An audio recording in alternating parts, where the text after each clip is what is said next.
Director-at-Large is Shannon Maynard. The other Director-at-Large is Chris Harrell. The newsletter is Doug Buchanan. The AAPL Director is Clay Whitehead, and Derek Whiting is the immediate past president. Wanted to give a couple reminders real quick. Dues are expiring on May 31st, so if you haven't already renewed, please go on and renew online or get with somebody on the board that we can take care of payment if you would rather not pay online. Also, in that same thing, please update your contact information on the website as we'll be sending out everything via email as much as possible, so updated contact information is pretty crucial. Hopefully everybody got to meet Ariel checking in out there. Ariel is our new executive administrator, so she's going to be with us from here on. If y'all have any questions, she's the one manning the phone and behind the admin at Pbla email. We have Summer Mummers coming up on June 17th. There's tickets available on the website if you would like them. We have it reserved. The clay shoot is October 6th at Windwalker, so make sure everybody can start getting their shells so we don't have another shell shortage like we had last year. And then I'll announce this at the end, but also next lunch meeting is September 13th at the Petroleum Club, so we'll have the long summer break before we get back to that. So our speaker today is Ben Holliday. Ben is the president of Holliday Energy Law Group and Massive Minerals Management. Since 2010, Ben has focused on representing operators with a focus on regulatory and title examination. He's board certified in oil and gas and mineral law by the Texas Board in legal specialization and is the current South Texas Regional Director for the AAPL and a past president of San Antonio Association of Professional Landmen. Ben Holliday. Well, guys, thanks for having me. It's a pleasure to be. It's always a pleasure to be back in Midland. So the talk we're going to do today is sort of three-tiered, and it started as a discussion of flaring. So if you can remember the before times, before COVID, flaring was the big issue we were all dealing with, and then it was sort of subsumed by other issues. But nonetheless, flaring is still an issue. It's still being grappled with, and as industry is trying to figure out how do we solve the problem, and hopefully before the regulatory administrative bodies get involved, that's sort of where we are, and different states are taking different approaches. But what we're going to talk about today is flaring sort of generally, like what is the issue of flaring and how it's more than just a regional issue. It's a global issue at its heart. And then we're going to look at, in New Mexico in particular. New Mexico last year passed the most stringent flaring regulation, or it's termed methane and venting rules, but it's really about flaring. So we're going to look at that. But really, what I want us to take away from this talk today is this is an opportunity. I think a lot of people focus on the issue of flaring and, well, the administrative bodies are tightening the screws. It's making it harder for us to develop our resources. And what I'll posit is, yes, that may be occurring, but it also presents an opportunity for industry to unlock this underutilized source of energy that exists out there today. So that's just a little bit about us. We're everywhere in the United States. So the joke I like to tell is that we're talking about flaring. I don't know, maybe some people were confused. We're not going to talk about Ric Flair, unfortunately. Personal childhood hero, although I'm happy to come back and have that discussion, maybe after some beers or something. So the flaring we're actually going to talk about today, here's just some pictures I've just pulled off of Google Images. These are flare stacks. I think these two in particular come down from my part of the world. I'm in San Antonio, so we have the Eagle Ford, which is a very flaring intense region for unconventional development in the United States. And you can see that this is the image that really sticks out in my head. So this is the image that's taken. I just typed in flaring Permian Basin, and this image comes up. So I would just be willing to gamble. Everybody in this room understands why we flare, the reasons for it, how we're working to mitigate it, all sorts of things. Well, what I'll say is I was recently able to see this from the eyes of someone outside the industry. We were driving down to Carm City in the evening, and someone that was with me, one of my wife's friends, saw that and said, what is this? And then I got in this defensive discussion of this is what a flare stack is, this is why you flare it. And I realized when someone outside of the industry sees this, they're not going to give us the benefit of the doubt. They're not going to say, oh, I understand, you're trying to accelerate liquids production because it's uneconomic to build a pipeline system. They're not going to go there. They're going to see this, and they're going to see what looks like wasteful and harmful, and why are you ruining the earth, and those sorts of things. When someone outside the industry sees that, and maybe they're a regulator, and then the issue becomes emotional and the issue becomes political, our industry is going to lose the ability to shape the narrative. We're going to have solutions foisted on us, and my position is that we need to think about this and get ahead of the issue and do things we can as an industry to prevent someone seeing a flare stack, that becoming a political issue, calling their representative, and next thing you know, we have legislation like we had that just came out of New Mexico. So as I mentioned, we're going to get into opportunities. As we're going to talk, one of the things we're going to talk about is cryptocurrency mining. It's on the front of everyone's mind right now. It's a big issue, and so this is just literally a picture of what a crypto mine looks like. This is a mining facility. I'm not even sure where it is, but they all look the same. It's just a lot of what's called ASICs computers that are hooked up in parallel in a big room, drawing power and solving mathematical equations. So that is a crypto mine. All right, so this is going back to the emotional appeal. A few years ago, we had an intern in the office, and I had done something, and I'd upset my wife. Some of you guys know my wife, and I'm prone to get in trouble from time to time. So I said, you know what I'll do? I'm thinking about like, how am I going to get out of trouble? I know what I can do. I'll take her car to work, and I'll get it detailed at lunch. I'm going to come home, and I'm going to be a hero, right? So I take the car to work, and a friend calls, some friends from college, and they said, hey, we're up the street, we're having lunch, why don't you come join us? And I thought, you know what? I'm a pretty smart guy. We just finished a project. I feel like celebrating. I'm going to have the intern drive my wife's car to the detail shop. I'll buy him lunch. I'll have lunch with my buddies. Car goes home. I get to have a good time. My wife's happy. Everybody wins, right? So I'm sitting there at Stoneworks, right there at Bastion and Broadway in San Antonio. My buddy orders a beer. This is like Thursday at lunch, and I just never, even back in my days of being an in-house landman, I could never do the lunch beers. But I felt feeling good about myself. You know what? Yeah, I'll have a beer too. So we started drinking, and we're catching up on college. And next thing I know, about halfway down through my pint, and my buddy's face just kind of goes white. He goes, there's my wife, like staring at me right behind me, and then right behind her is the intern, just kind of staring at me. And I say, hey, how's it going? And then she said, hey, look at your phone. I pull up my phone. I was like, oh, look at that. There's 15 missed calls and a bunch of angry emoji faces. And I said, well, so what happened? And so what happened was that what I didn't know, we've since reformed our HR policies, but the intern did not have a driver's license. And so he gets pulled over in the neighborhood, and they're trying to figure out, because we have a local municipality there within San Antonio. So they're calling around. They find Eva. Somehow they track her down with a cell phone. She's at lunch with her buddies. She has to leave that. She's all embarrassed and mad. And so just like the flare stack, I'm now trying to explain, no, you see what happened was I was trying to get you a car wash, and I don't ever have beers at lunch. This is my buddy. Like, there's no explaining it, right? This like trying to explain this after the fact, right? I lost the issue became emotional, and I lost all ability to shape the narrative and control it. So next thing I know, I get marched out right behind the intern, and we go back to the office. All right, So as we think about the flaring issue, and on the one hand, we want to prevent this from being like the lunch beers. We want to get out from the issue. We want to shape it so that we can craft solutions that help us as an industry. We also I want us to look at this as an opportunity. And one of my really good friends, he runs a tech fund. He said, look, there's really two kinds of investments out there. You got your green banana investments, and you got your yellow banana investments, right? Yellow bananas, we invest in it, we reap the income really quickly. It's like the yellow banana, we peel it, we eat it. Our green banana investments are the ones where it's going to take a while. Maybe we got to plant the trees, maybe we got to move them in from South America, but whatever we're going to do, we're spending the money now in hopes for a return later, right? And so as we shape the flaring regulations to benefit industry and be good stewards of our resources, I would posit that's the short term, that's the yellow banana investments that we can make by lobbying industry and being on the forefront of those discussions. What we can do with the power that we are generating that we're not using right now, that's the green banana investment part. That's the part where I think our industry has proven time and time again. I mean, if we can put a hole in the ground and run it parallel for 3 miles and pull gas out of a 100-foot slice, I think we can figure out how to use this natural gas that's otherwise just being burned with the flare tip. So we're going to talk about some of those green banana investments because many of them aren't necessarily monetizable right now.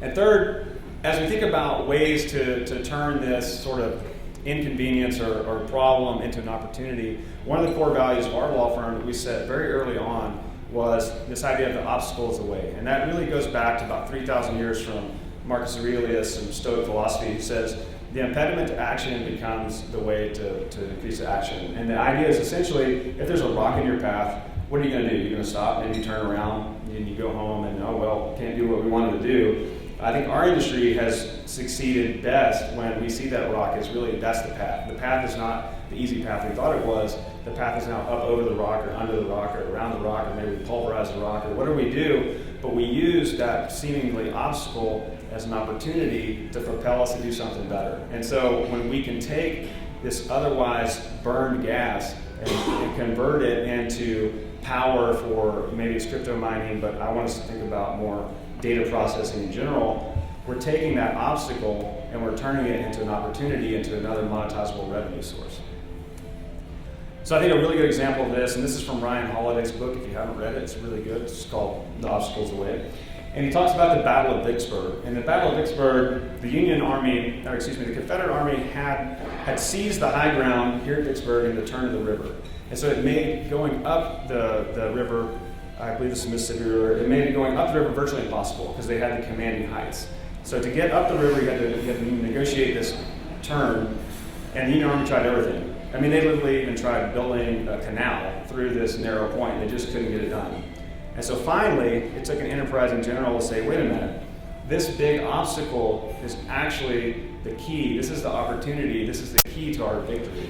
And I think with, don't know that flaring is going to be the key to our victory, but I think similarly, we can turn that obstacle into opportunity.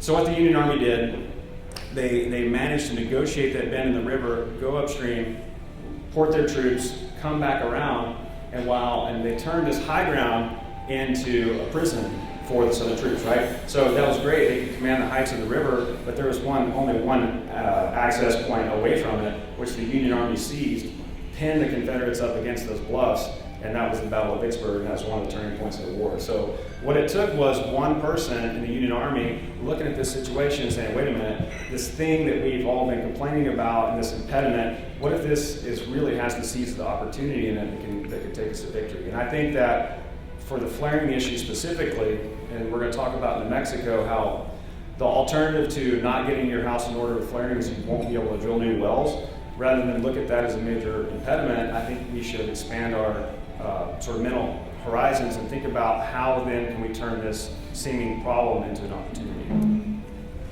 All right, so first let's just talk about flaring in general. We're going to start with a broad net, and we're going to narrow down into more local specific issues. First and foremost, as you all know in this room, flaring is an economic issue, right? We are flaring the gas because we need to accelerate the liquids production, even if it's at the expense of natural gas. That was a little easier when gas was $1.50 or maybe even sub $1, depending on the takeaway. Now that gas is $7, $8, thank God, right?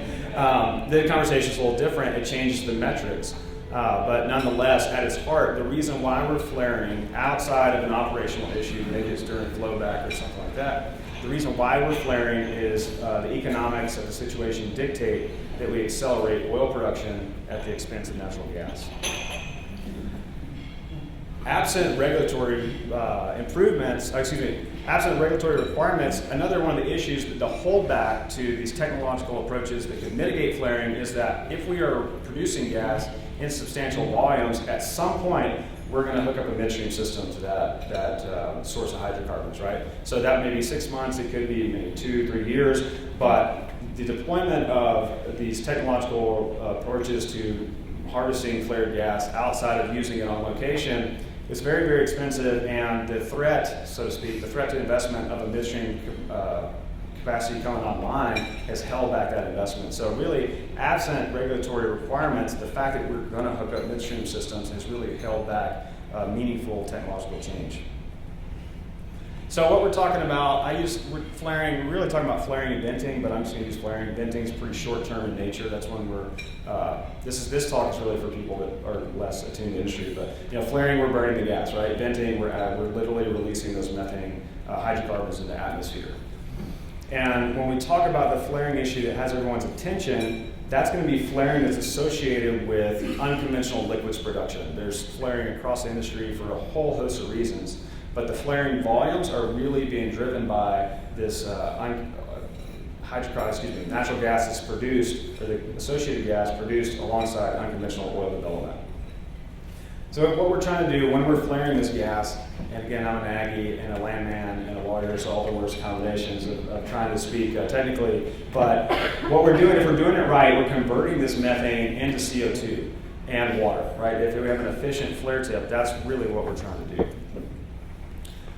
And we want to do that through flaring because this data comes from the World Bank, by the way, and all the sources are in the back of the presentation.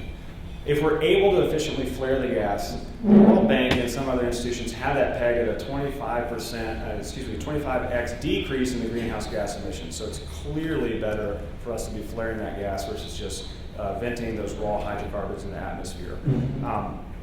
I've seen some studies in doing the research for this presentation that double that number, that think it's 50x cleaner to be flaring versus venting, but needless to say, it's a meaningful number.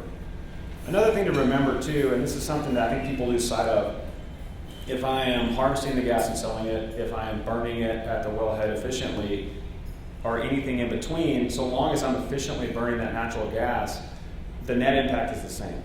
Natural gas being converted into CO2 and water is the same at the wellhead or at the industrial plant. It's just what sort of economic benefit are we deriving from it? And I think that gets lost in the discussion as well. But then the other side of that coin is that the risk of an inefficient flare, and this is something that is a bigger problem in states like North Dakota where it's even more remote, where you may be flaring this gas, is that an inefficient or intermittent flare, let's say the flare flicks on and off during the day and it may be off for some time, or maybe it's not completely oxidizing that methane, it could be converting these substances not into CO2 and water, but into other more harmful substances like nitrous oxide and all sorts of really bad things. So we don't want to do that. All right. So again, let's start back at the top of our funnel. Gas. Flaring is a global issue, right? But within while it is a global issue, really the top 10 producing countries are flaring 75% of the gas. So we can get pretty quickly, we can dial into the regions where flaring is occurring on a meaningful scale. And you see here, no real surprises. This is coming in the big producing regions. But then once we start dialing into that, we say, okay, well, who of these countries are really leading the pack? We can pretty quickly get down to 10 and really about 4 countries. If you look here on the left, that's Russia, right? So if you look at left to right, so flaring the most on our way down, we go Russia, Iraq, Iran, and then we have the United States. So those are the big 4, and that number is sort of stuck for the past 4 or 5 years. It's pretty static, it doesn't change. I think Iran and Iraq might have switched positions, but largely the flaring is concentrated among these 4 players, us included. Now that being said, these numbers also tell a different story than just overall volumes. As you can see, Russia, Iran, and Iraq, those numbers are going up.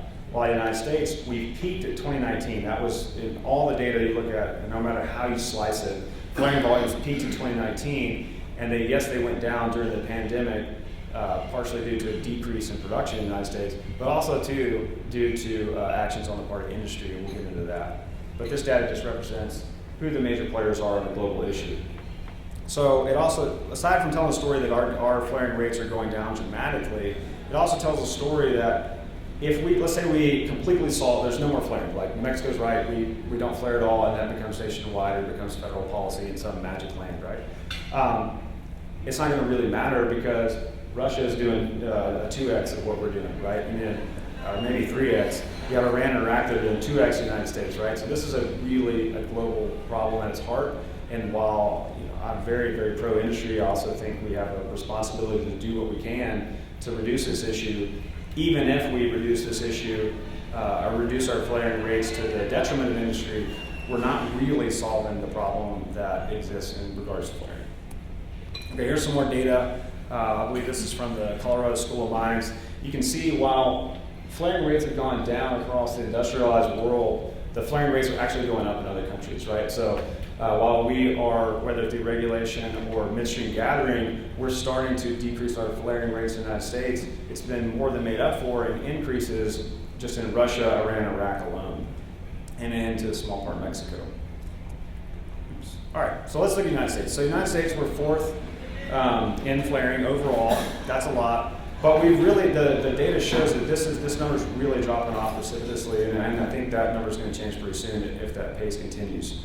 So while we are 4th overall, you can see oil production went down during the pandemic, obviously, and it's starting to level off, if not come back. but there's been a real decoupling of the flaring volumes and our oil production volumes. So the oil flaring rates are falling off a cliff while our production is leveling off, and I would say if these numbers were accurate through today, we'd probably see that uptick.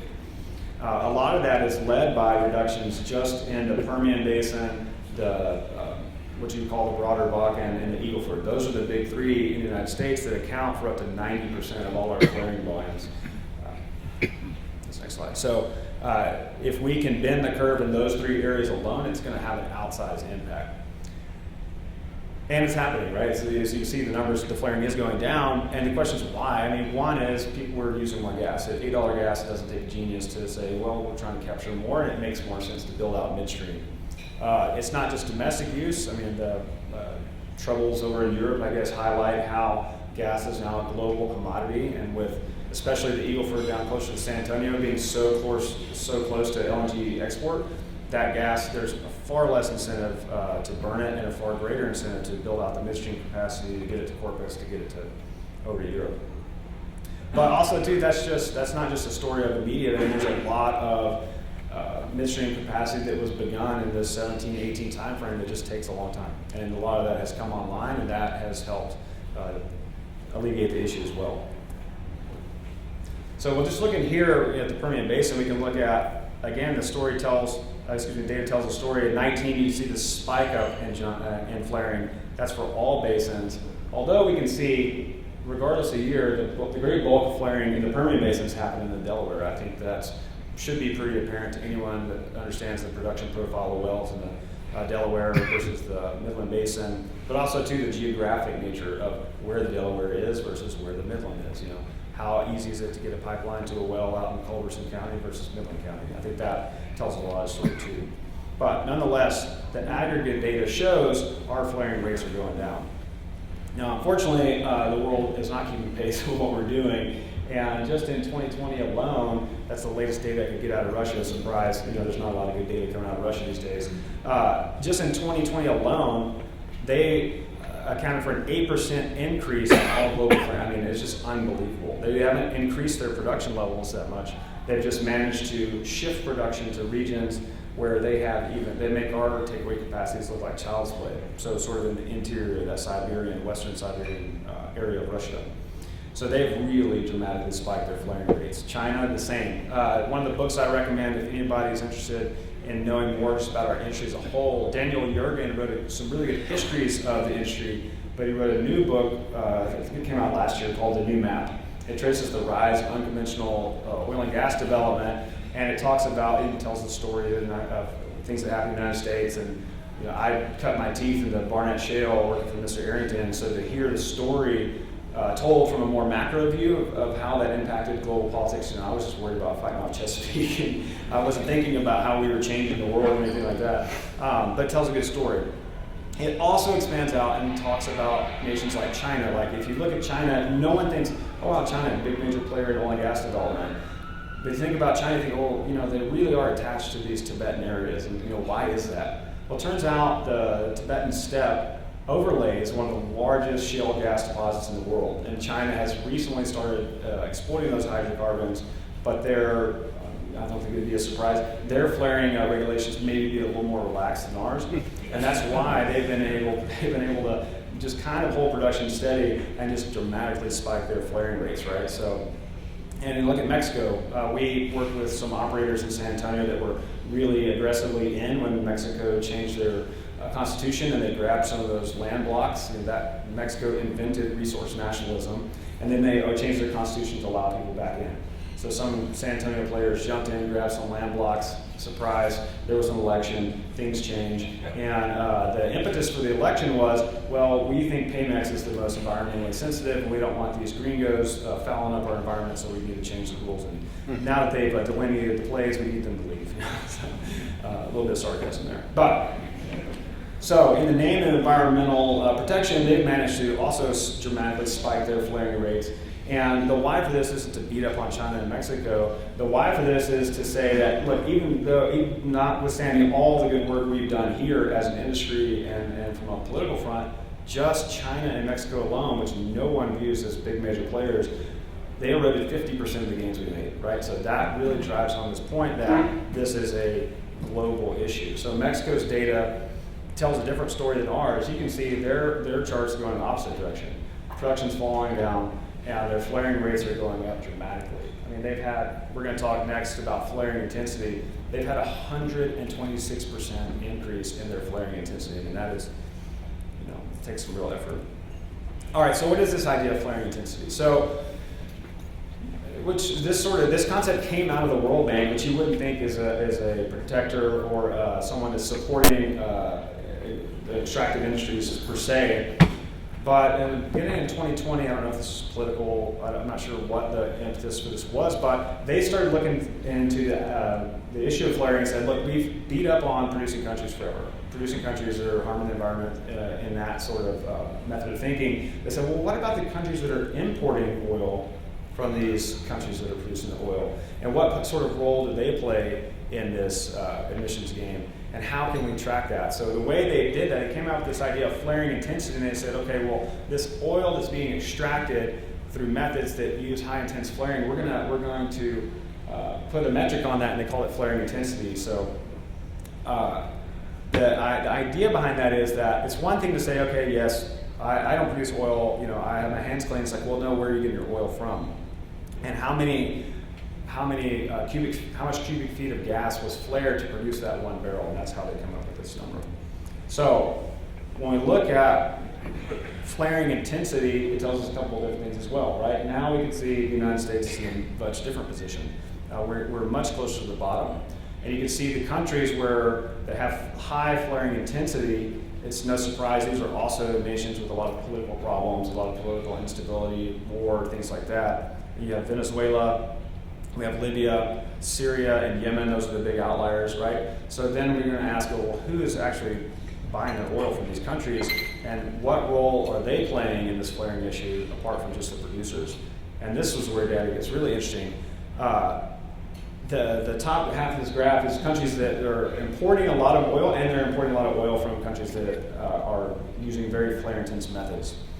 And so the Paris Accords notwithstanding, you have in this group France, Spain, Italy, Germany. I mean, this now is a way to say, look, guys, everyone's got skin in the game. It's no longer legitimate for you to just push down on the producing countries. It's fine if you want to do that, but we need to have a talk about your energy consumption practices as well. And so when we start tracking flaring intensity, it's like how much gas are we flaring to produce each barrel of oil. We can see here, I mean, I think everybody in this room feels comfortable saying if we're going to consume oil, which we should, then we need to consume it from the United States because we are the cleanest producers out there, right? And that is something we all know from our daily practices, but now the data is really bearing that out in a defensible way. So just taking Mexico and the United States, you can see production volumes, flare volumes in Mexico are not only increasing, but the amount of gas flared per each barrel of oil is also increasing. Whereas in the United States, we have this spike, which I've mentioned many times in 2019. Our flaring volumes are going down, but we're also flaring less gas per barrel of oil produced. So that's a really positive sign for our industry. So this just looks at flaring intensity in the United States. As I mentioned, the Williston Basin really leads the way just due to a mixture of their geography and the geology of the wells up there. Everyone else is sort of hung in the tight pattern there at the bottom where we have the Permian Basin. It slightly outpaces the Eagle Ford, but largely on par here in the lower half of the United States. This is just for our Bakken people here. Some people are in the Bakken, not everybody's in the Permian. And you can see that they've actually managed to increase their flaring somewhat last year, but it's coming back down again. All right, this is one of my favorite slides. So we hear a lot about the issue and how California is leading the way, and we work with people out in California. It's really unfortunate because they're doing their best to produce hydrocarbons in the same way they've been doing it for a long time. And if you think the regulatory onslaught here is bad, man, boy, do we have some nice wells you can pick up in California cheap right now. But this idea, when we start to look at this not from just an emissions standpoint, but an overall societal flaring intensity consumption standpoint, the data out of California also, not surprisingly, tells a little bit of a different story. So California consumes some of the most energy in the United States. I can't remember if it's the most or not. But they're no longer producing the oil and gas that they're consuming, they're having to import it. They certainly don't want it coming in from the eastern half of the United States, or everything's east to them. So they're getting it by ship, and where's that coming from, right? It's coming from Ecuador, it's coming from Iraq, it's coming from Mexico, it's coming from these highly flare-intense places. And so we're getting quickly into a situation in California where the rhetoric says one thing and the actual practices on the ground say another thing. And one of the positives of the pandemic is we finally got to do adult things like watch Netflix series. And so one of the series we watched was Modern Family. If you've seen it, we have Cam and Mitchell here. And one of the episodes, so Cameron's a lawyer, and he gets beat up on by Mitchell. And Mitchell says, look, I'm a morally superior being. I can't tell a lie. You're a lawyer. You lie all the time. And that's sort of a thread that runs through. And then they have to go they miss a birthday or some party or something. He says, oh my God, I need you to tell a white lie to get out of this problem. And Cameron says, I'll do it, but I need you to admit one thing. He goes, what? He goes, you're a mob wife. He goes, well, what's a mob wife? He said, you wear the fur coat, and you like to walk around, and you know where that came from, right? But you like to act like you don't know where that fur coat came from. And so it fell off the truck, right? And so I think California, in that sense, this data shows they're a bit of a mob wife, right? They say one thing, their actions prove another, but at the heart, if they at least pay attention to the data, they would see their consumption patterns are out of line, even with states like Texas. Okay. So that's now we're starting to dial it down, and now we say, well, flaring is pretty concentrated, and we've looked at it's a global issue. Well, where is flaring occurring in the United States? As I mentioned, the majority is in shale basins, and then within shale basins, it's pretty tightly concentrated between Texas and North Dakota. Some of that's a volume issue, but some of that's also just the constituent nature of the hydrocarbons being produced issue. And then on the top of that, we have, so on the baseline there, we have Texas, and above that we have North Dakota, and then above that we have New Mexico, and then kind of just everyone else in the United States. So flaring is pretty tightly concentrated in these 3 states. And then this I found really interesting. This is from a Rystad report. If we then drill down further, no pun intended, we have 70% of flared volumes are coming from just 7% of the total wells in the United States, right? So if we now are thinking, boy, where's the opportunity, and then opportunity for us to utilize that gas, and then also, where are we going to step in and take some of this low-hanging fruit off the table? We're talking about a much smaller subset of all the activity than would otherwise seem to be the case, or at least it even surprised me when I looked at this data, and I've been talking about this for a year. All right, so in New Mexico, we're talking a little bit about New Mexico. New Mexico is a bit of an outlier. The majority of flaring occurs on private land, but obviously the majority of production in New Mexico is occurring on public land. So even while the overall volumes of flared gas on public lands in New Mexico is higher, the flaring intensity takes a dramatic turn when you look at public versus private. So while overall there's more production on public lands and therefore there's more flaring, the data shows the practices change dramatically between private and public. And so that's just an issue to think about. If you're producing in New Mexico, it's something they're starting to take a much, much closer look at. All right, so again, why are we flaring and venting? The literature often talks about it, D&D, so it's like, Dungeons and Dragons, right? But we're not talking about Dungeons and Dragons, and unlike Ric Flair, I don't know anything about Dungeons and Dragons, so can't have that conversation, but I'm happy to have it if you want to. Okay, so usually, traditionally, before the era of unconventional development, flaring was fairly limited in time to operational needs, or maybe it's venting for a safety concern. That is no really longer the case. Now the primary reason is I don't have access to a gathering system to put this gas in for a whole host of reasons. Maybe I'll never have access because the well's not going to be economic from that standpoint, or maybe it's just it hasn't gotten there yet and I'm having problems getting my midstream takeaway capacity out to the well. But at its heart, this is an economic issue, and the why for the flaring is that I don't have a pipeline to put it in. So when we look specifically at New Mexico, all this, Texas is not much different here. In New Mexico, you can see timing issues, which they define as my ability to brought the well online, and now I'm just going to hook it up to my midstream. That accounts for 60% of the flaring. Is that it's just intermittent in that I wouldn't do it if the pipeline was already there, but the pipeline's not there, so I need some time to build out the capacity. Whereas in Texas, you can see here 62%, so 60% of our flaring is due to insufficient capacity within the midstream systems that we have. All right, so why, right? Like, why is it, I think it's pretty intuitive that the reason why we wouldn't build a midstream system before we complete our wells and delineate and see what the production volumes are going to be is because it's expensive. And without belaboring that point too much, not only is it expensive, but different players are playing with a different capital stack, right? So if I'm a large publicly traded company, I have a very different cost of capital within which to access to build out my midstream capacity versus I'm a private equity group and I'm basically spending on the credit card and trying to keep my costs as low as possible before I can sell my asset, although that's changed a little bit, right? So cost of capital is a big driver in the capacity and the ultimate flaring decision. But also too, you got to look at, producers look at their, how that capital is competing amongst the assets internally, right? So maybe I have my flaring volumes have upticked in the Delaware Basin, but is that capital going to be better spent making a more robust system out there, or should I dedicate it to, I don't know, my Bakken assets where the return on investment's gone up dramatically because of rising oil prices, right? So how the different assets stack up within the company's portfolio also drive that decision. Then you have the whole host of factors just associated with natural gas. I mean, we've seen it go from $1.50 to $8 in a year. I mean, and it could just easily go back down. You know, it doesn't, but so there's a real risk with natural gas price. Not only is it market price, but then what are you doing from what are your work back, net backs? You know, how a gas produced in one area is not the same as gas produced in another in terms of your return structure on that gas. So where you are located geographically also matters. And then, so even if you work all that out, you know, most people in this room probably know how easy it is to get a pipeline run these days, right? And people are really happy to see you come in and put that pipe in the ground. Or not, you know.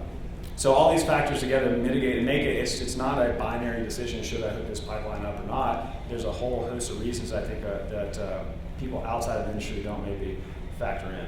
But at the heart of it, again, this is an economic decision, right? I'm going to flare my gas if it makes more sense to produce the oil before I can hook up the pipeline. And if not, I'm going to gather the gas and I'm going to sell it. Okay, so let's look at New Mexico. New Mexico in last year, about this time last year, passed one of the most restrictive gathering methane flaring and venting rules in the country. But before we back up there, I guess if you're not familiar with Mexico, the Oil Conservation Division is sort of their equivalent of the Texas Railroad Commission. This is the administrative body that has control over the process and the implementation of the rules and a lot of the reporting. So when we're thinking about regulation in New Mexico, almost primarily we're talking about the division. You also have the AQB. They come into play because methane impacts air quality, although they're a minor player in our story, so just know that they could get involved. Let's hope they don't get involved. If you ever have to deal with them, then that's a whole host of other issues. All right, so what is this legislation specifically? So in March of 2021, New Mexico passed a statute and update to the administrative code. It's going to require that operators capture 98% of the gas by the end of the year in 2026. That is a big, big number. So 98%. That's the most stringent in the nation. So not only are they going to require this large uptick in your gas capture, they're also going to, they've really dialed up the reporting requirements. And if these targets aren't met, the ultimate enforcement hammer is they're going to deny your APB rights. You're not going to be able to get new permits to drill wells in New Mexico if you're out of compliance. So that is the big enforcement hammer that they're hanging over operators' heads.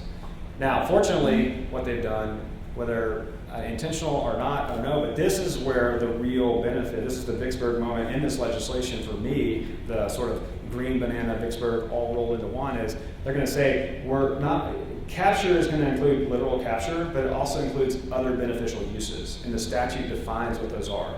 And just as a preview, that could be use on site, it could be feeding power back into the grid, there's a lot of really neat projects going on, I know, in South Texas where they're reverse feeding back into the grid.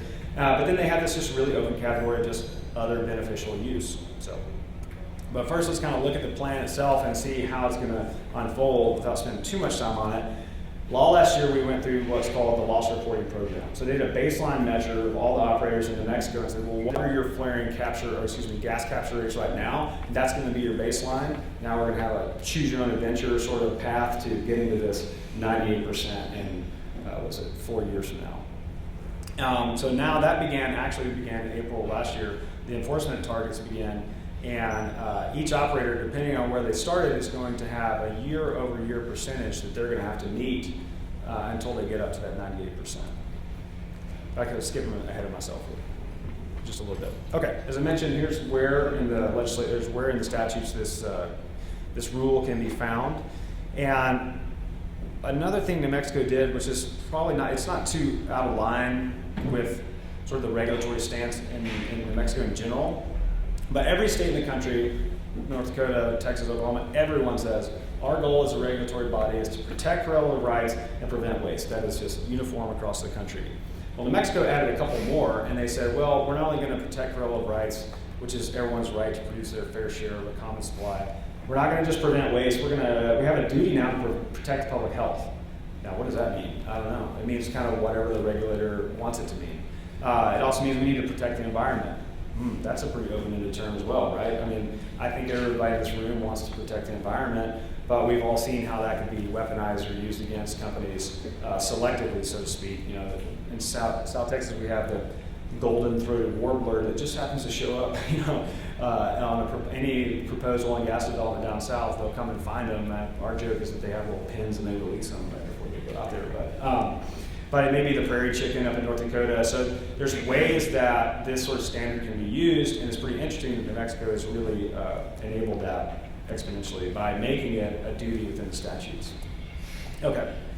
So what does the statute say? It says operators have a general duty. There's another duty that's being imposed. So a duty implies it's something you have to do, but the flip side of a duty is there can be a breach of a duty. And what happens when you breach that duty? There's now an enforcement mechanism, right? So you can see how it's not just a loss reporting requirement. We're now really starting to dial up the pressure on operators.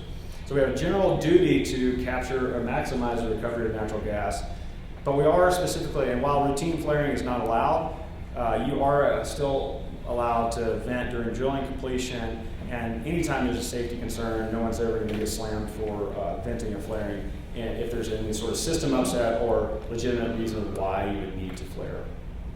Okay, we just talked about that. So let's talk about some of the measurement requirements. This is without belaboring the point again or beating up on New Mexico too much because I love New Mexico. But they've imposed some increased measurement requirements. If you can remember back to some of the Obama era rules, the discussion was, well, we're not saying you can't produce these stripper wells. You know, they make $500 a day. I get it. That's fine. You know, we want to maximize our recovery of hydrocarbons. But what I need you to do is measure the emissions from those wells. And, oh, by the way, gosh, that costs $700 a month. Man, now your well's not economic. Oh, man, I guess you're going to have to shut that well in, right? So it takes a large swath of production offline, and you're not outlawing or banning hydrocarbon production. You're just making it more expensive. You're making it cost more than you're making, which lies at the heart of the production and paying quantities analysis. I'm not aware of any actions in New Mexico right now that are doing that. I mean, I've not heard that from operators yet, but just know that that is a game that gets played, unfortunately, and the statute sort of sets up these mechanisms for increasing the reporting requirements. And that's a game that, unfortunately, I think probably will get played at some point. So not only do you have to meet these stringent goals, and we're going to have these year-over-year increases. They've also created this new reporting requirement, so each month we're going to have to really drill into the data and slice how we're reporting data. And this is something that's happened in Texas. And by the way, all the Texas rules are at the back of the handout, which you guys all have. So one thing Texas recently changed, they said we're not just going to say what do you vent and flare, we're going to say how much do you vent and how much do you flare. And now we can start to parse out who's doing what. New Mexico is doing the same thing, except they're taking it one step further, and now they have a public ledger online that has everyone's flaring and venting volumes going back over time so they can be searched publicly. It's pretty just interesting information. If you think about if you're a publicly traded company, also too, who has access to that data and how can that be used by someone who maybe doesn't look on what you do as kindly as your shareholders, right? And I mentioned I think somebody's from BTA, so I'm not picking on BTA. I just pulled out I just hopped on the website and I picked out, so numbers without context don't mean anything. I don't know if these flaring volumes are high or low, but I just pulled it out and said, I wanted to look and say, well, who's flaring what? Look, I can pull it up and there's your flaring volumes, right? So the spreadsheet is accessible online. I popped the link in there, anybody can see it. it's not as up to, I mean, it's still a government, right? So they're like a year behind reporting. But eventually they'll have those flaring venting volumes up there that are going to be accessible by anyone. So it's something to think about. Okay, so beginning essentially last month, operators now, we have that loss reporting period. Now we're going to have to start actually implementing our improvements to our flaring capture rate. And again, that's going to be based on where you were in the beginning. And I'm not sure how they, again, I'm Aggie, so I don't know how they came up with this formula, but this is the formula that they're going to use to do it. And this is what it looks like. So if you fell below 70%, I mean, that's a whole other conversation. If you're not capturing 30% of the gas that you're producing, I mean, maybe you do need to make some improvements. But you're going to have to make year-over-year increases by anywhere between 5.6 to almost 20% increases year-over-year. That sounds like a lot of money. That sounds like if you were already low on your capture rates and now you're forced to deploy capital to increase them, how likely is that to happen, right? So another opportunity that I see in this data is if I'm a well-capitalized producer and I want to acquire assets, well, now all of a sudden there's probably a pretty decent tranche of assets that are going to be forced to sale, right? So if I'm an operator and I'm not capturing much gas because I don't have the money to reinvest in my operations, and now the government's going to make me do it, now all of a sudden I'm probably going to be more open to a divestiture conversation than I was previously, right? So while yes, this increases the cost of capital for everyone across the board, I think it also opens up or unlocks some merger and acquisition opportunities that maybe didn't exist before this outside pressure was brought to bear on the situation. Okay. Also starting this year, they're allowing below 75% to start, but pretty quickly you're going to have to get to that 75% rate. And so if you fall below that 75% rate, then your application for permits to drill are going to start being denied by the division. And so that's a big incentive for most people to meet that requirement. But they also have, in addition to allowing each they're not prescribing a method to do it, they're going to allow you to do it in your own way. They're also going to give credits if you're implementing some of this expensive leak detection methods. So an operator could go out, and if they're able to demonstrate that, hey, I caught this leak in time, it's going to give them some benefit, or excuse me, some break, and they're going to be able to bank those credits internally. But what you're not allowed to do is you're not allowed to do a secondary market for these alarm credits. So it's not a Tesla situation where you can essentially make your money by measuring better than everybody else and selling them to everyone else. So that's not allowed, and you're going to have to use them within 24 months. But while there is a big stick out there, there are also some carrots nested inside this legislation. A waste management plan, we could do a whole presentation about that, but for every new well drilled, you're going to have to then also preemptively provide to the division your plan for how your well is going to fall in line with their new requirements under the administrative code. It's on a well-by-well basis, unless you're doing pad drilling, and if you're doing pad drilling, it's per pad, right? But again, this is a significant step up in your reporting requirements from where we were just a year ago. All right, so your plan, and as we're getting into the opportunities part of this presentation, sort of our last tranche. So the plan says, hey, you're going to have to either demonstrate that you're going to capture all the gas, or you're going to have to show us that you're going to comply with some of these, or maybe you're going to use the gas not to sell, but you're going to convert it to what they call alternative potential beneficial use. And the statute defines several of them. First, they have, you're allowed to recycle it on lease and use it to power your fleet. I mean, that becomes a pretty good incentive. Feeding back into the grid, again, that's a whole separate conversation. If anybody's interested in that, reach out to me. There's some really smart people doing some really cool things in San Antonio about this. Reinjection, they're not going to deny anyone's right to reinject the gas back in the ground. Fuel cell production, that's just stuck in the statute. They don't define it. It's pretty interesting. I think they're thinking further into the future. But where the opportunity, I think, lies is this other alternative beneficial uses approved by the division. So what does that mean? Essentially, that means whatever you can convince that administrative law judge at the division, I keep calling commission, and whatever you can convince them as an alternative beneficial use, you're going to be able to do it, right? So that's kind of like the word reasonableness in law school. It's like, what does reasonable mean? It means whatever you can convince a jury of fourth grade educated people who couldn't get on jury duty means, right? And so this could be really used to operators' benefit if you have a method of harvesting that really energy dense natural gas that's just being burned at the well tip. Okay, this is just more about the enforcement hammer. All right, so this is what's on everyone's mind, even though maybe, now things have changed though. When we started talking about this, gas was down here, crypto was up here, Bitcoin was up here. Now it's gone inverse, which I think creates a whole other host of opportunities. And so while we're gonna dive into crypto mining a little bit and what it constitutes, really what I want us to think about is not crypto mining, that's sort of the hook that gets everybody's attention. This really is a data processing opportunity, because yes, why do you need natural gas to mine crypto? It's because it's really power intense. But what else is power intense? Anything that requires intense computing capacity. It could be research computers, it could be data graphics, it could be all sorts of things that are going on. But everybody seems to want to talk about crypto, so that's sort of the loss leader that we'll talk about.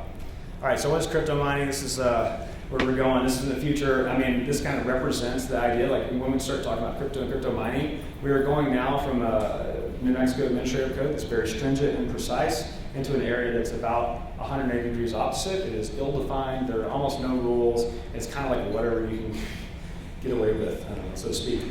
All right, so what is a crypto mine? This is a crypto mine. I think this is in Iceland. So this is just a big warehouse full of computers that are doing one thing over and over again. It's very loud and it uses a ton of power. But it's hard. That's what it looks like. It looks like something almost out of the Matrix. So if I am not an engineer, I'm gonna say that word. I'm really not an expert on crypto. So I'm going to try to keep it high level and do the best I can to explain it.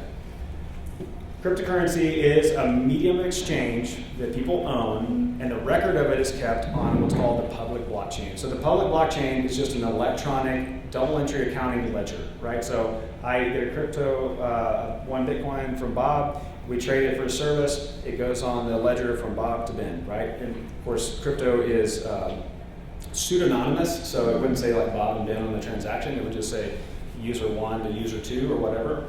But the blockchain is a public ledger of all time of every transaction or trade of Bitcoin back and forth between a person for all time, right? So the idea is that you could trace everything that's ever happened through Bitcoin forever, and because it's distributed, because these people are pseudonymous and they're trading far apart from each other, if I propose to do a trade of, I don't know, some brisket with Bob for 2 Bitcoins or something, that would be a really piece of probably a car, maybe, not brisket. But Bob's gonna have to trust that I actually own the Bitcoin. How's he gonna do it if I'm over in Malaysia and Bob's in Alaska, right? We're gonna have to have some sort of trusted mechanism where we can both rely on, and that trusted mechanism is the public blockchain.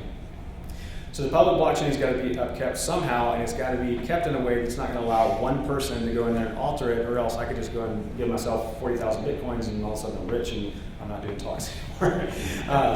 But I can't do that because the method for maintaining the integrity of that blockchain is kept up by a hugely distributed computer network full of, we could go get an ASICS computer today and start contributing to that network, and all those transactions are verified by a distributed group of computer users such that not one person can get in and alter it, because if they tried to do that, you'd have a whole million computers worldwide fact-checking that transaction. They say, no, this doesn't match what we have on the ledger, and they would reject the transaction.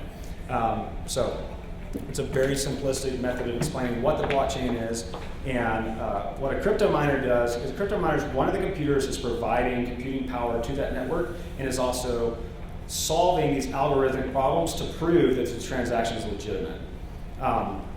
So if you're going to do that, you need a lot of computers, and you need a lot of computers pointed and doing one thing.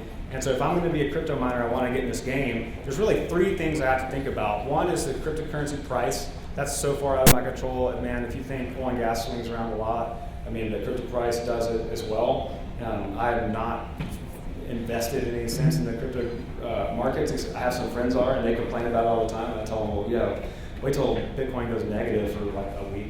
Come talk to me, and we'll see about price manipulation. But so crypto price, much like the oil price, it's out of everyone's control. You can try to forecast it, but a miner is not going to be able to bring anything to bear on that. Your capex, your cost of your rigs, hyper market sensitive. I mean, moves around within a day. Like, I mean, it could be this morning rigs were $10,000 a piece, Bitcoin prices crashed, and now they've gone down $1,000. I mean, it is really interesting how price sensitive those things are. And then finally, it's your OPEX, your cost of power. So when you think about your operating expense for crypto miners, the name of the game is how cheap can you get your power? That defines who wins and loses.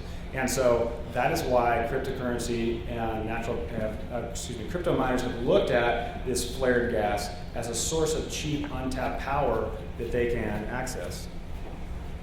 And it's not just flared gas. I mean, if you look at globally, before China kicked them out, although they let them back in, there was a huge concentration of miners in China that it was seasonal. They would go up to the northern parts, they would harvest this hydroelectric power that was being thrown off by the seasonal melting of the snows, because it was huge sources of power, and then they would migrate down south and use other sources later in the year. Maybe it was wind and somewhere that the wind picked up in the summer, but they migrate around and they're just energy agnostic. They don't care where the power comes from. It can be, there's some people that have tried to restart nuclear plants. I mean, it just goes, it's pretty interesting across the board and highly unregulated. But pretty early on, what some of the crypto miners tapped into was the underutilized natural gas. In fact, one of the pioneers is an Appalachian crypto miner who was he was an independent producer. I've talked to him, he's an interesting guy.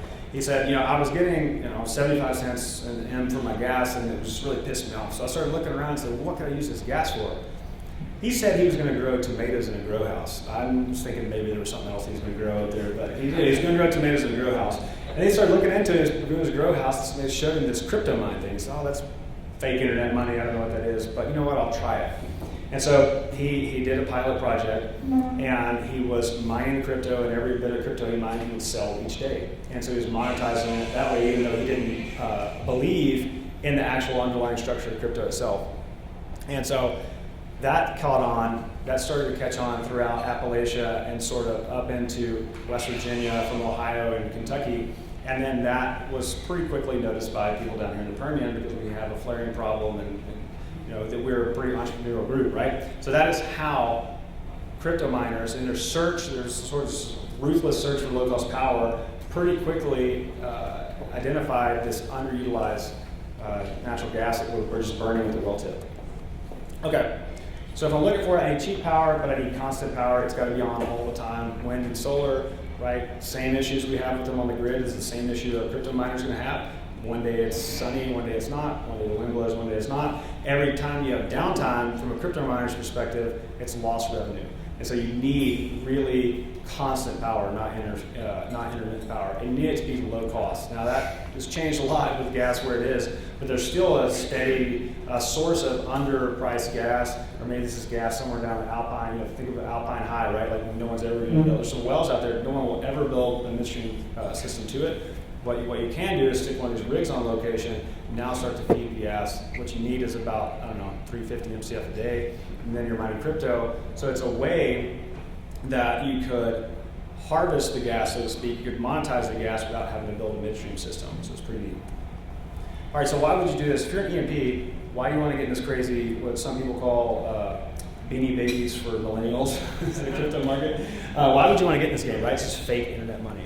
Well, one thing is that you need to show that you're doing something about your flaring. Maybe it's something like Mexico. You need to show that I'm not just burning it. I need some sort of alternative beneficial use, even if I really think it's a Ponzi scheme. People talk about flaring mitigation. I would push back on this a little bit and say this is not true.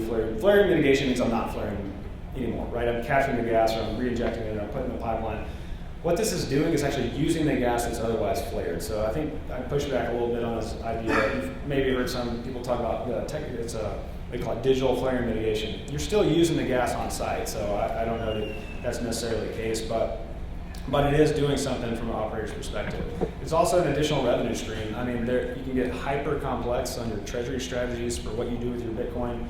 On the one end of the spectrum, again, you have I think this is all fake. You have another one is you're the craziest person in the world if you ever sell Bitcoin, because we're going to be Mad Max, and the only thing, it's not going to be gas, it's going to be Bitcoin, right? It's going to keep us all alive. So on either end of the spectrum, if you're over here, you mine your Bitcoin, you keep it forever. If you're over here, you laugh, and every day you shave off every piece of crypto you mine and you sell it. And both of those are possible, right? So even if you are an E&P that's inclined to think about this, but you are really held back because you don't believe in crypto mining, you can execute a treasury strategy that says you just liquidate every single day, and that's just an additional revenue stream that you've created from gas that you were literally burning a week ago. All right, it's also pretty simple. From a technical standpoint, it's pretty simple. You take the gas that would have gone to a flare, you run it to a generator, your generator makes electricity, and boom, you pop it in. That is a data hut. It's got computers in it, and with a simple, it's not even a high-speed internet uplink, now you're mining crypto. I mean, there's not much to it. The computers do one thing over and over. They just solve the problem, so you got to go out and keep the dust out of them. I mean, there's not really a whole lot to it. From an actual boots on the ground, how do I get this crypto mine up and running? I look at that picture all the time and think, I'm not sure I would put my generator that close to my data hut, but maybe this is early vintage before they learn some lessons, right? All right, so another reason, why you would want to do this, and we think about, some of the issues, and one thing I didn't include here is if you have midstream dedications, that could hamper your ability to use that gas if all of a sudden you start diverting a meaningful amount to this crypto mining. You think through that issue. But one big thing is like who owns the emissions, right? So if I am the operator and I got to get these emissions off my books or got to do something with them, if I'm selling the gas at the wellhead now to the crypto miner, I've sort of greenwashed that. Some would say I've offloaded the flaring responsibility, something called greenwashing, but I no longer own those emissions, right? The crypto miner now owns those emissions. So not only am I making money on the cryptocurrency that's being produced from that mine, I've also made my asset just that much more attractive from a buyer standpoint. Because now I'm not throwing off tons of emissions. Now this guy 10 feet away, he is, right? But I'm not. And so if you're looking to divest to a publicly traded company, that's one method that could perhaps make your asset more attractive. But something you're going to have to think about, and this is the big one everybody wants to know, do you have to pay royalties on that gas? I'm going to just say I think number one, there's no answer for any of this. None of these cases have come close to being litigated yet. And if they're not litigated, it means there's no appellate decision. So it means it's going to be a long time before we get some rules on this. But my guess is if you're making money off that gas, you need to be paying a royalty. That royalty doesn't have to be a percentage of the crypto mines, because when executed correctly, crypto mining can convert flared gas into upwards of $20 an MCF, some cases $40 an MCF. Right now it's going to be a little lower, but when we were starting to touch $60, $65 Bitcoin, I mean, it wasn't unrealistic to say you're getting $30 to $35 an MCF for your gas, right? That is a meaningful, even if you are hyper skeptical, that's a pretty strong why as to, maybe I should look into this from an operator standpoint. But just like royalties aren't paid on the ultimate end use of natural gas or electricity, you would instead negotiate, in my opinion, the best practice would be negotiate some sort of hub-linked royalty metric to say, well, we're getting nothing, we're going to give you, 50% of Henry Hub or something like that. You can use your own metrics there, but the best practice, in my opinion, would be to actually pay royalties on that gas to forestall any sort of litigation later. But also matters where you are. Not all gas is created equally. Generators are not created equally. Some generators need wet gas, some generators need dry gas, and so that matters where you are. It may have sour gas. It may not even be suitable for doing one of these operations. And then finally, what is the state? What kind of regulatory posture? If you're in Wyoming, the state is like, it is true cowboy country. Come on, whatever you want to do at the well site, let's do it, right? If you are in, I don't know, somewhere. I think it's somewhere that would be anti-crypto, California, right? It's probably going to be a lot more concerned about what you're doing on the well site. So those are things to consider as well. All right, and we just sort of talked about that. Talked about that. I got ahead of myself. Yeah. So again, if you're going to go on this path, I would just say it's unclear, right? Too, another issue is a siting issue. Does your lease allow you? Like now, are you within the scope of the lease if I pop a data hut, even though they're pretty low footprint? But does that fall within the scope of the lease? Am I allowed to do it? If these things are unknown, it's probably it's better to get it right? And I think if you have a good relationship with your landowner and you explain, like, we're going to increase the amount of money you receive from your minerals, right? That makes it a much easier conversation versus they go out to, I don't know, they're going out to cut hay one day and they're like, hey, what is that generator out there? Man, that thing's loud, what is that? And then they call you and you try to explain. Right now we're getting back to the beer at lunch, right? Oh, well, what happened was, and if you're in a defensive foot there, man, you're in trouble. So I'd say get that in writing. Okay, we're going to talk about that. And then finally, this is, again, you have the handout, but it's not just crypto. Like that, again, is the hook that grabs everybody's attention. The real opportunity that I think, the like Vicksburg moment, green banana, in all of this is that we have this energy-dense source of power that we can use for anything. Our imagination's the limit, right? What can and just like crypto mining was it took some wily rascal in Appalachia to come up with this idea. There's all sorts of things you can do if your cost basis for electricity is low to zero. What could you do with that? And for a long time, we were geographically limited because, yeah, that's great, I got free power, but I'm out in the middle of Culberson County, and what am I going to do with that? But now, with remote data processing, not just crypto mining, you can sell that capacity to just about anybody. It could be research institutions, it could be Wall Street investment firms that need extra computer power, it could be crypto mines, it could be all sorts of things. And so that really opens up that opportunity set to really increase, in my opinion, some meaningful increases in how we're able to monetize our gas. But that's not the only way. I mean, this is a Rystad report that just lists the different ways of otherwise monetizing the gas. So with that, I'm going to hit 103 minutes, an hour and 3 minutes. I think more people would have got left. So anyways, that's the presentation. Happy to hang around, answer any questions. If anybody's got specific questions you want to ask now. If not, you'll have this presentation. It's got New Mexico, Texas, sort of the Franks. It's got North Dakota. It's got everything you want from a flaring perspective. So I don't see any questions. So again, guys, I appreciate it. Thanks for the opportunity to be out here. It's good to see everyone. And I hope you guys have a good rest of your week. Thanks.